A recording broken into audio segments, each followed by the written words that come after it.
Welcome to rSlash Am I the Butthole, where OP's girlfriend wants to sniff test his crotch every time he goes outside. Today's video is sponsored by ExpressVPN. Nowadays, there are just so many reasons to use a VPN service whenever you get online, so I'm just going to rapid fire through the top reasons. First off, using a VPN service like ExpressVPN protects your data. If you're on an unsecure network like public Wi-Fi, other people can easily access your data.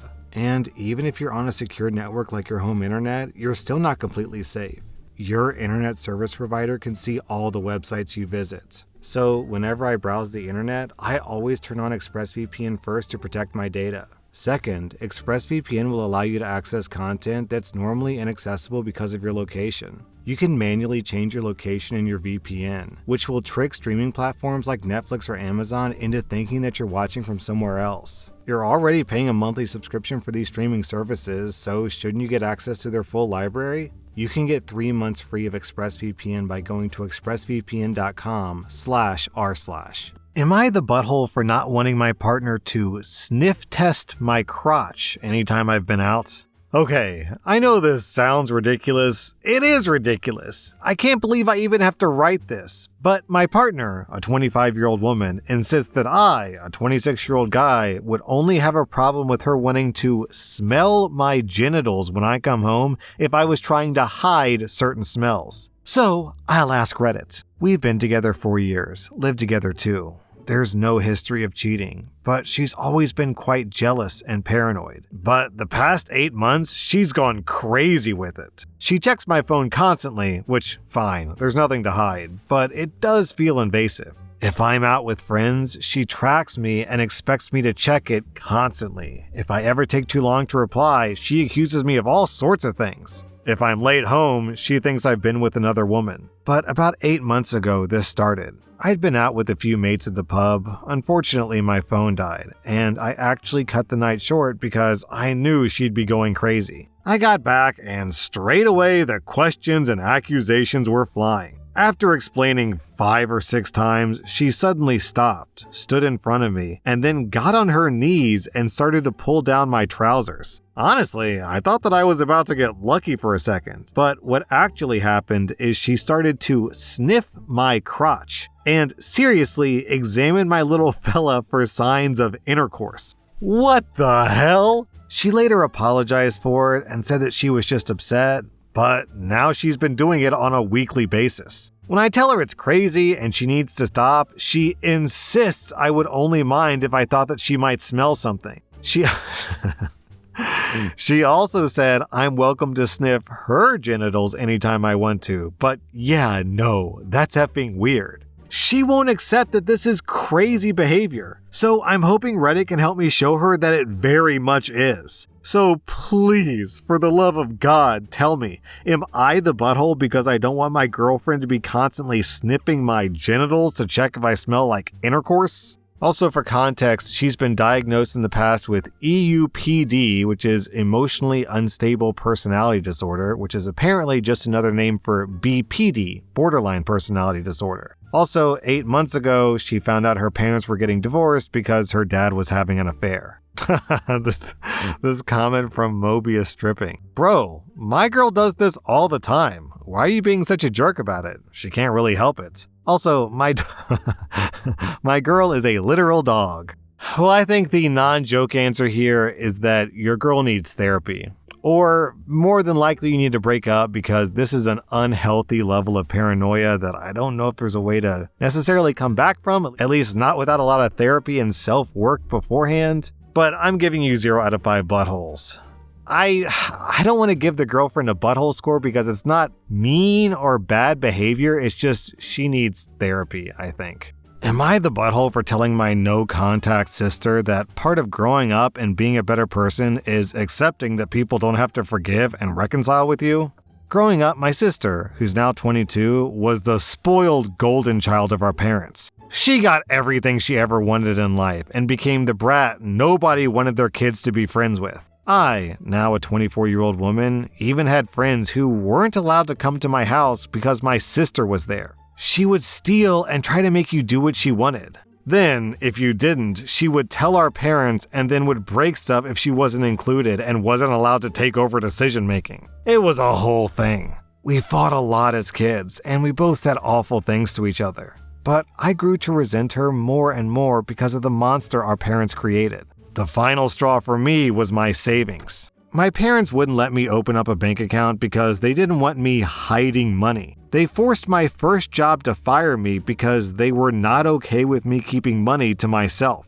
And I knew they wouldn't help me with college or let me stay rent-free once I was 18. So I started being sneaky about saving. I babysat for friends' parents under the guise of visiting friends. I did errands for family, friends, or other people. It didn't allow me much in the way of savings, but it allowed me some. But then, like 2 days before my 18th birthday, my sister found and stole the money. And yeah, I had it at home, but there was nowhere else to take it. None of my friends' parents were okay with me storing it at their house in case any went missing and I accused them. They were fine helping me get money, but they didn't want the responsibility of storing it, which I understand. My sister even told our parents that I had the money and they got so mad at me. In return, I told my sister to F off and never speak to me again. And from that day onward, she wasn't my sister, and I didn't love or care about what would happen to her. I left on my birthday and never went back.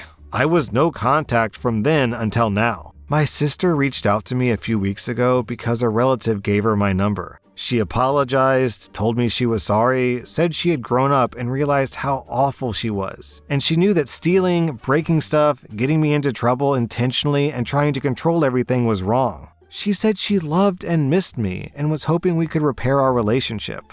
I didn't reply. I read the text and kept it on my phone, but I didn't reply. 2 weeks later, she texted the exact same thing with an apology if I already got the first, but she wanted to be sure. Then, a few days ago, she texted again, and she said that she knew that it was my number and wanted to know why I ignored her when she had apologized and was hoping I'd forgive her so that we could have a relationship. I replied one time, and I considered not even doing this. I told her that part of growing is accepting that people don't have to forgive you or reconcile with you just because you apologized, and that sometimes the harm done can't be undone and doors are closed forever. I didn't reply after that. Then, the relative who gave her my number and I exchanged some words because of this, and she told me that it was the most arrogant way to tell someone that you don't accept their apology. She said I should have been more accepting, and I told her that I didn't need to listen to this. I love this top comment from Comprehensive Put, not the butthole. If your sister can't understand your reply, then she still needs more growth. Makes me wonder exactly what she told the relative, because it sounds like another example of her not getting her way, then tattling to force you to give her what she wants. Same controlling behavior from childhood.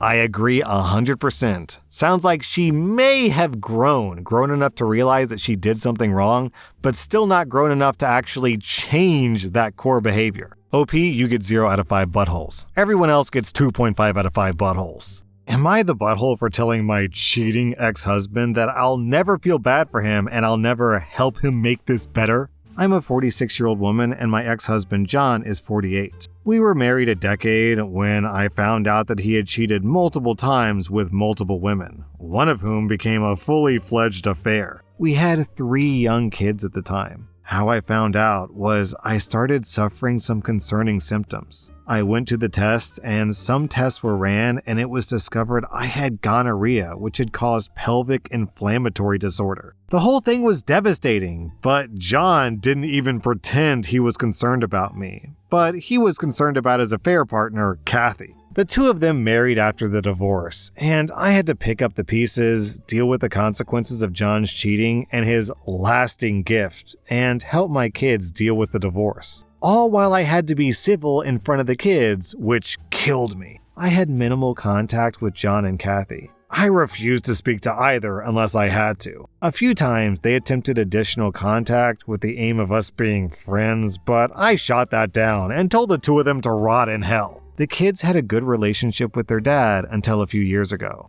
But John and Kathy were unable to have children together. I believe she had miscarriages and stillbirths, and my kids felt that there was pressure on them to gather around them and love Kathy so she would still feel like a mother. But none of them had a close relationship with her, and they felt like their dad was manipulative about it. So they started going to his house less and faded away. My youngest graduated in May and didn't invite John or Kathy. There were discussions about it, but ultimately he decided he would prefer to focus on his achievement and not the drama. John attempted to get me to force my youngest hand, and he tried to throw a pity party about their losses and Kathy's love for the kids and her losing the chance to be a mother. I blocked him after several text messages about this. Now, I've had John at my house trying to make me feel bad for him and Kathy by talking about all the losses and asking me to help him make this better. Which to him means he wants the kids back in his and Kathy's lives and for me to encourage them to love both of them and to let them, but especially Kathy, feel like she won't miss out on all the motherly experiences. She wants me to treat her like the other mother and present as a team so that when weddings and babies come along, she'll be included and equal in all of it. I had no patience for his request, and even though he was already upset from talking about the losses, I was not kind when I told him to get away from my house and from me. I told him I will never feel bad for him and that his pity party and attempt to make me responsible for their happiness after the way he treated me was outrageous. I told him that he caused all this and he can fix it, but he doesn't deserve a single ounce of kindness or compassion from me after his actions in our marriage. He tried to argue, but I closed my front door and he left after that. I was on good terms with John's sister after everything went down. But once she heard about our interaction at my house, she turned on me. She told me she understands me hating them, but John has been broken up about all the losses they've endured, and I could have been a little kinder. And that I should want my kids to have John and Kathy in their lives. That I should be able to see that it would be better for them and future grandkids. I told her that I owed the two of them nothing, and I did not wish for their happiness. She told me that I'd proven to be spiteful and I hurt her brother when our divorce happened more than a decade ago now and it's truly in the past. I'm disappointed that my relationship with her broke down, but I feel like it was possibly naive to think that it would always survive what happened because John's her brother first. I do value her opinion, or I did before this. I disagree with what she said. But I also feel like I shouldn't dismiss it without seeking other opinions when I've always valued what she said before, even though I just believe this is a loyalty thing at the end of the day. Am I the butthole? A lot of people in this world seem to think that eventually forgiveness will come. No matter what the crime, as long as enough time has passed, you'll say, I forgive you. And everyone can hold hands and hug and be friends again. But that's just not reality. Some people just hold grudges as they're entitled to for the rest of their lives. And if OP wants to hate John, she has every right to do so. I probably would too, between the cheating and the gonorrhea. So, boo-hoo, cry me a river. It would be especially bad if OP caught the gonorrhea from Kathy. But since John had multiple affair partners, it's impossible to say. OP, you get 0 out of 5 buttholes. I'm giving your cheating ex 3 out of 5 buttholes. Am I the butthole for telling my sister that her lack of personal hygiene is the real reason no job will hire her and not sexism? This concerns my sister Lily, who's graduating soon. Our parents taught us the importance of personal hygiene and keeping yourself presentable. But I guess Lily fell off the wagon while dorming in college because it feels like she dropped everything to do with personal hygiene since moving back home. Her hair, very oily and greasy, always tangled from lack of washing and brushing. Her skin, also very oily and greasy from no washing. Her nails, never trims them so they're long and yellow from grime. Her clothes themselves are nice, but she leaves them sloppy and wrinkled. Her body, she showers once a week, tops. I'm not sensitive to smell, but my sister reeks, and honestly, it makes me gag sometimes. Lily is upset because she says she can't get an in-person job in her field and wants to give up. Our parents have tried telling her that presentability/hygiene is as important as credentials when getting jobs, but my sister won't listen. Lily has a rocky relationship with our family, so she takes it as a personal attack rather than them trying to help. Lily is now blaming sexism and says that men are all just intimidated by a competent woman, and that's the sole reason why she hasn't gotten a job. If she wants to lie to herself, it's her life. Whatever. What I can't stand is her trying to make it my problem and expect validation from me. Lily just did a bunch of interviews, but all went cold after and none panned out into jobs. She was venting to me last week about how companies in this field are all boys' clubs and quick to shoot down a woman that they know is intellectually above them. I was basically just like, good for you. Can I please finish my session in peace now? Lily got defensive and said that she's just warning me, then doubled down saying most men are selfish and I should save myself the headache now. She was saying this with my male friends on the voice call. I had enough and told Lily that her lack of personal hygiene is the real reason no job will hire her, so stop blaming others and think for 2 seconds. If you were a company owner who needs to impress investors to keep your own family afloat, would you want to be represented by someone who looks and smells like a homeless person, or someone who's presentable and takes care of themselves? We got into an argument, and Lily is now either giving me one-word answers or not saying anything to me at all. I'll be honest that we argue a lot,